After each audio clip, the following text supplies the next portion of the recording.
This is the Lone Creator YouTube. We hope this video helps.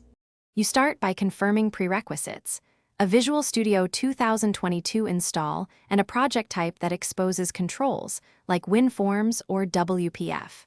Once you have a solution open, go to View Toolbox or press Ctrl plus Alt plus X to surface the pane. Make sure the IDE is not in debug mode. The toolbox behaves differently during debugging.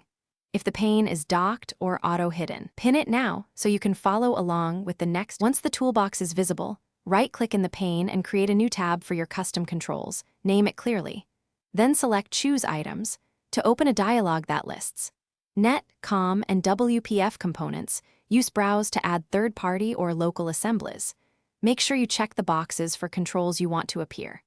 After adding, drag frequently used items into your custom tab and reorder them so you can access them quickly during design time. To finish, save your layout and restart Visual Studio to ensure all newly registered controls load correctly. If items are missing, right-click the toolbox and choose Reset Toolbox. This forces a rebuild of entries.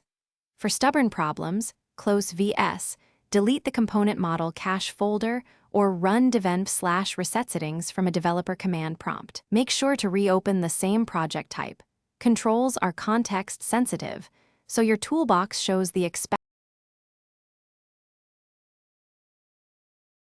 Thanks for watching. Consider subscribing if we helped you.